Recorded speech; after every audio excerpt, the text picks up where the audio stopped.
मैं Prakash Vora, chartered accountant Indore, with माननीय वित्त मंत्री से कुछ निवेदन करना चाहता हूं। आगामी 1 फरवरी को जो बजट, पूर्णकालिक बजट माननीय मंत्री पेश करने वाली है, इस संदर्भ में मेरे कुछ विचार एवं सुझाव हैं जो मैं आपके सम्मुख रख रहा हूं।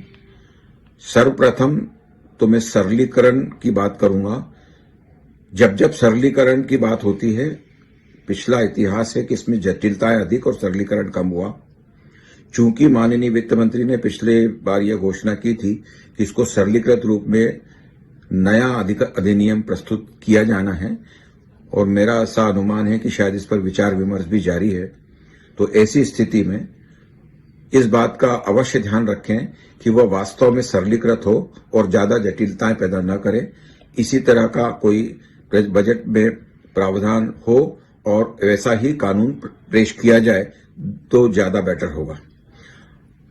दूसरा सुझाव मेरा कंपनी और पार्टनरशिप फर्म के कर दायित्व की दरों से लेकर है। अभी तक पार्टनरशिप फर्म या एलएलपी में 30% की दर से कराधान हो रहा है, जबकि कंपनी को 25% एवं अन्य छूटों में इवन 25% से कम के भी कर दायित्व की सीमा बताई गई है। तो एक तरह से इनमें दोनों में जो अंतर है, इस अंतर को पाटने की तरफ व्यवस्था होनी चाहिए और फर्मों और एलएलपी पर कंपनी के लेवल पे दरों को कम किया जाना चाहिए, तो ज्यादा तर्कसंगत होगा। तीसरा सुझाव मेरा सूक्ष्म और लघु उद्योगों से लेकर है। विगत 2 वर्षों में इस बात पर काफी चर्चाएं हुई हैं। पिछले बजट के पहले भी इसमें काफी व्यवस्थाएं डिस्कशन के माध्यम से आई। मंत्रालय द्वारा विभिन्न अवसरों पर इसमें कुछ हामियां भी भरी गई और आश्वासन दिए गए, लेकिन दुर्भाग्य से पिछली बजट में उस पर कोई विचार न होकर उन कानूनों को एज इट इज कंटिन्यू रखा गया। इसमें सबसे बड़ी परेशानी जब अगले साल के रिटर्न्स और ऑडिट को लेकर आए तो उस समय काफी विसंगतियों का सामना करना पड़ा।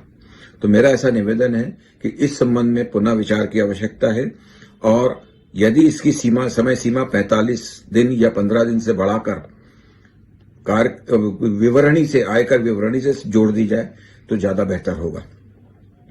अंत में मैं एक और सुझाव के माध्यम से आपका ध्यान आकर्षित करना चाहूंगा कि वर्तमान में जो अपीलें प्रथम अपीलीय स्थिति में जो हैं, उस स्तर पर काफी समय से लंबित पड़ी हुई हैं।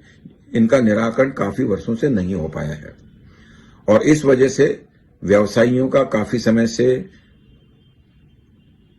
रिफंड भी अटका हुआ है और एक तरह की कंफ्यूजन की स्थिति है और वो किसी भी तरह का अगला निर्णय लेने में सक्षम नहीं है।